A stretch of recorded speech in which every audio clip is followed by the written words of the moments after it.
that we were laying down the nuclear weapons. In return, we will be defended against anybody who can come to us. The Russians obviously did not respect this with us, but rearming Belarus, it's just another blatant violation of the international agreements. I believe that West have to take it very, very seriously. Does Ukraine view this as a sign, a warning perhaps from Vladimir Putin, a threat that he could use nuclear weapons, possibly tactical nuclear weapons, in the months ahead?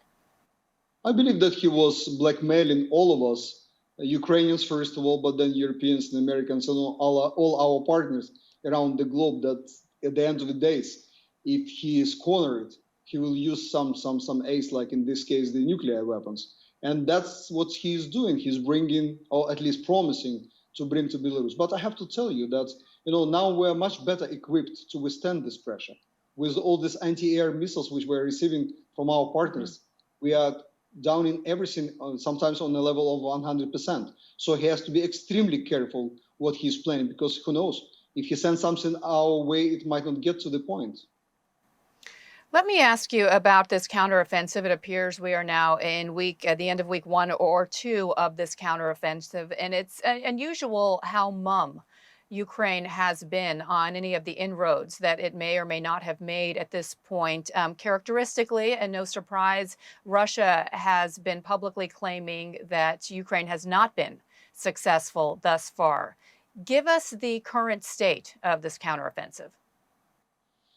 Obviously, everybody knew that we would come as soon as the ground solid enough to withstand the heavy Western tanks and our own tanks. It's not a big secret that we were waiting for the perfect moment. And I guess this perfect moment is right in front of us. It's not yet. We have not engaged and committed all the forces we have. We are probing, trying to find the best place for the attack. The dam, which was destroyed by Russians, is changing our cards a bit. We have to replan our operation, because the part of this huge 1,000 kilometers front is not accessible for the heavy equipment. So this is delaying our counteroffensive a bit, but I guess the Russians have to wait just a couple of days more. So is it fair to say this is still the probing stage? Because we know that Ukraine hasn't committed the bulk of its forces yet. Early gains that have been made are clearly not insignificant. But we have seen images of damaged U.S. Bradley armored vehicles as well as Leopard tanks in this fighting already, suggesting that these heavier equipped, more sophisticated weapons are being used. This is true. We will never promise that we will come and go all the way without losing some tanks, or very unfortunately some people as well. This is painful to see this tech, but at the same time, you've seen a couple of these pieces being repaired and returned back to the front lines, which means that there is no perfect solution. This battle will cost us a lot, and whatever we are gaining is just preliminary attacks, allowing us to understand and see. All of this has very much a political meaning, a political value as well. I understand that expectations are high, but this is sometimes playing a very tricky game on us and our partners around the globe. We want them to be careful and patient with us. This is not the last counteroffensive we might have with Russians. Obviously, I also understand that the picturesque success will re-energize the assistance around the globe. That's what we need. If you want to have the return on investment into Ukraine, maybe we have to increase this investment, give more tanks to allow us direct hit in a particular points we will find. You have made this point about being a bit frustrated with the level of expectations that have been set by many in the media and many of Ukraine's supporters in terms of the significance of this counteroffensive, perhaps setting the bar as high as what we saw around Kharkiv. Should people expect to see more of what happened around Kherson? And how worried are you at the possibility that continued support really hinges on the outcome of this specific counteroffensive? Even Kherson operation was quite successful, because Kherson was the only significant city Russians managed to get from the very beginning of the war. So the fact that they got back out of it, preserving their lives, is not bad until we are knowing that we are freeing our own lands. Our aim of this whole war is not to kill maximum Russian soldiers or kill the maximum of Russian tanks. It's just to get them out of our land and then decide how we live with them for the centuries to come. So the Kharkiv operation, I agree with you, it was spectacular. But that Russians are also learning from their own mistakes. I guess this operation will allow them to dig really deep and prepare their defenses. We have to be much smarter. We don't want to repeat their losses, which they had at the Bakhmut and around, when their tanks were just going through the lens of mines and blowing them in a way. So that's what we have to avoid. We have to be much more sort of clever. It does appear that Russia appears to be more competent in terms of defense as opposed to their offensive operations earlier in this year.